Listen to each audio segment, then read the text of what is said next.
Hi there, I'm Naomi Simpson. Welcome to the Sirius Scorpio podcast. Today, in this episode, what the Sirius Scorpio podcast is all about and what I'm hoping to achieve by entering into the podcast world. I personally love podcasts. I own a hotel for dogs, so I spend a great deal of my time outside walking the dogs.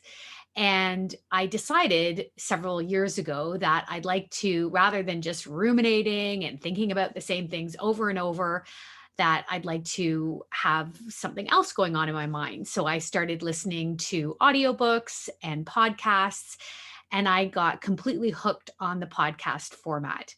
There are so many interesting topics to delve into, and so many amazing speakers. And I love exploring the podcast world. And I actually was interviewed in a podcast back in October of 2020, El Camino People, which is a wonderful podcast. And I was interviewed to tell my story of walking the El Camino back in the spring of 2019, during which time I met and fell in love with a wonderful German pilgrim. And so I got such wonderful feedback from people after doing that interview and that podcast. I had been thinking and ruminating over the idea of doing a podcast myself. And the feedback I got was so positive, it just made me decide to throw caution to the wind and delve into this arena myself. So here I am. So, what do I want to talk about? What is my goal for connecting with you, my audience, through this venue, this medium? And what I want to really talk about is musings on life, and more specifically, questions around living in integrity, living authentically.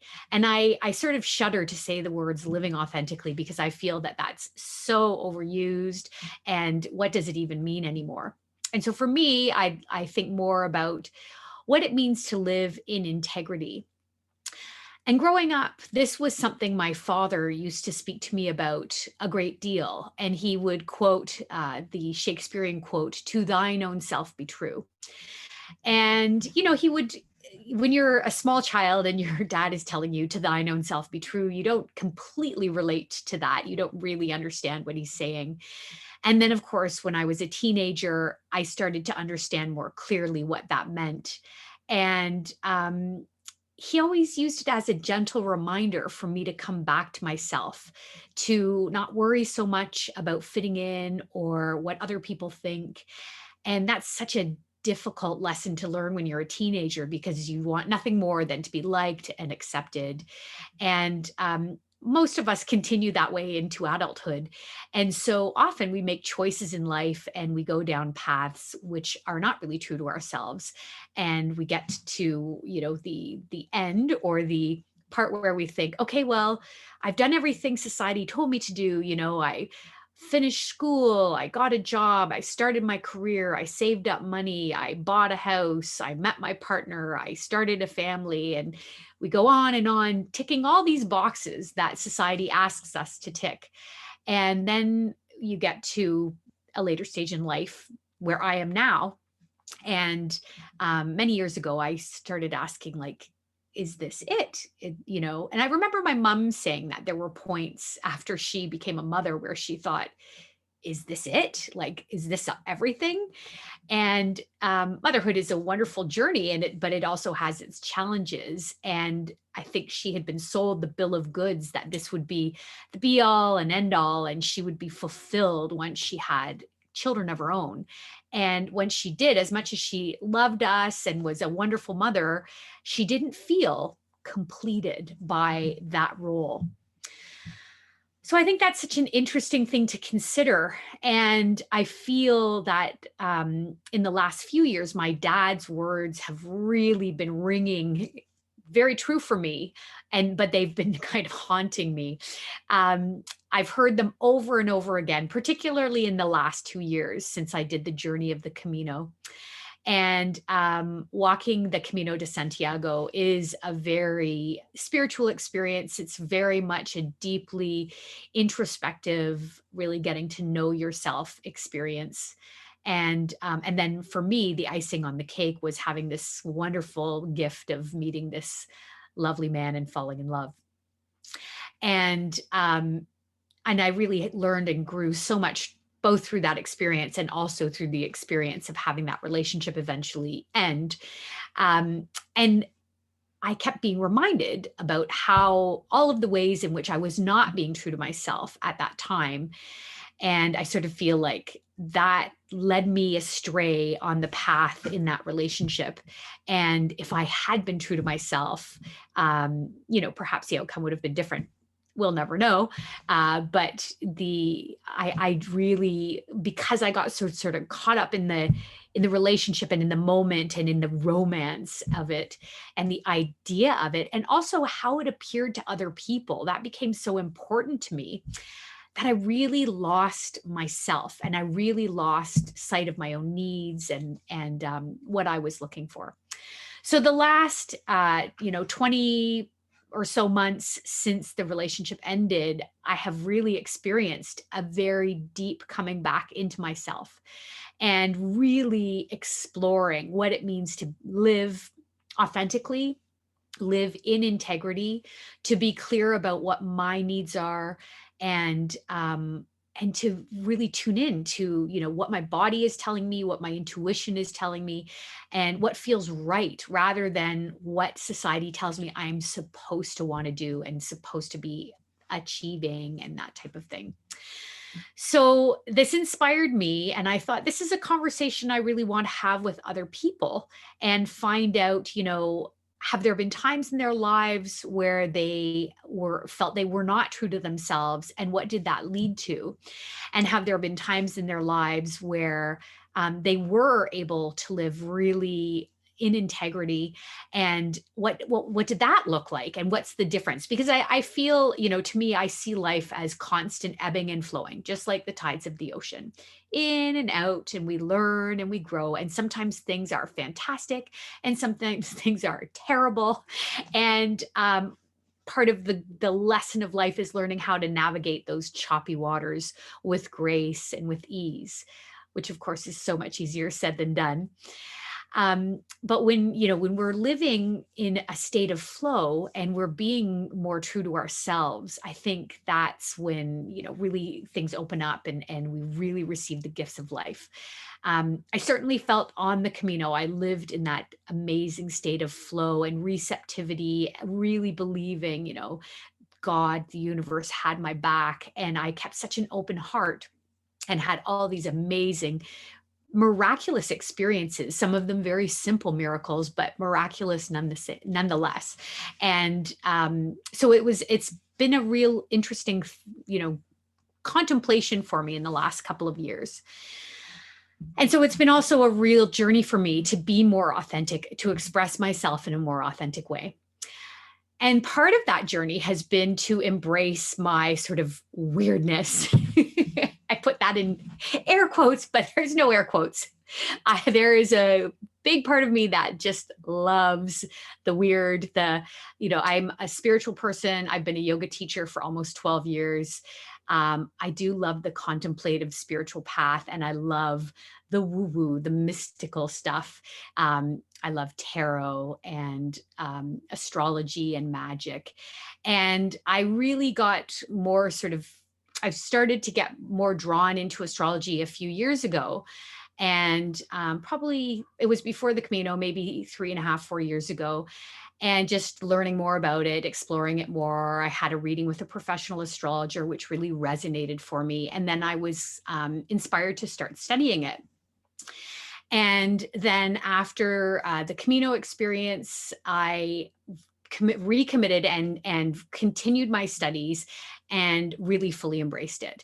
And then I also went back to school to do my coaching certification so that I could marry astrology and coaching. And so I'm now working as a professional astrologer, which I really love. And I really feel so grateful to have the opportunity to connect with people and to share the wisdom of their chart with them, to help them in their own exploration, and to really get clear on what their true north is and what the lessons are for them, what their effortless gifts are, where they're here to learn and grow. And so that's been a really interesting experience to sort of come out as an astrologer after having had a very traditional, I worked originally in for large tier one companies in corporate human resources. And then I managed a family business for over a decade, and as well as having my own, the dog hotel, which I've had for almost 2 decades. And so to embark in this completely different direction has been such an interesting experience and really so fulfilling. And I feel really lucky to be embracing this.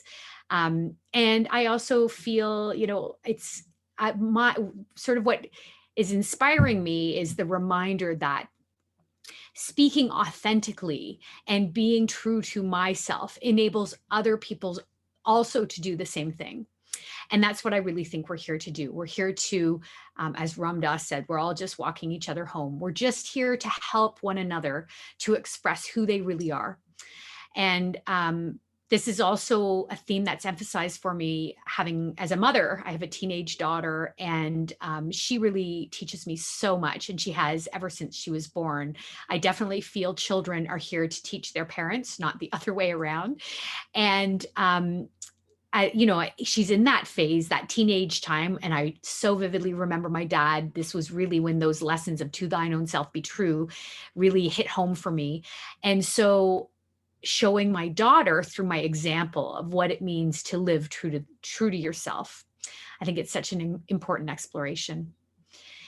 I also want to go a little beyond that conversation and speak about another area where both of my parents really inspired me, which was the concept that each one of us makes a difference, that the way we live our lives makes a difference, that there is so much we can do, that there are so many ways we can help, that we build our communities in the way that we interact with our family, with our friends, with our neighbors, in our communities. And so every being matters. And I think in the culture we live in now, it's so easy to look around and think, oh, wow, I listen to these podcasts with these incredibly brilliant, accomplished people who have achieved so much and are so successful, which I say in air quotes, and, have achieved all these successes the way society defines success, and which is inspiring and amazing.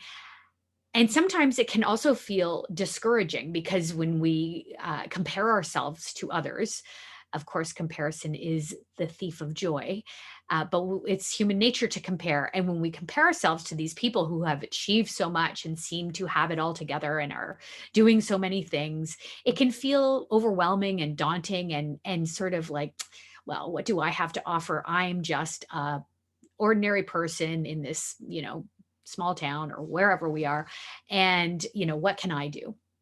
And so it's easy to get discouraged and feel like you can't make a difference. But I firmly believe we can all make a difference. And again, my parents, in the example of their lives, really showed me how they made a difference.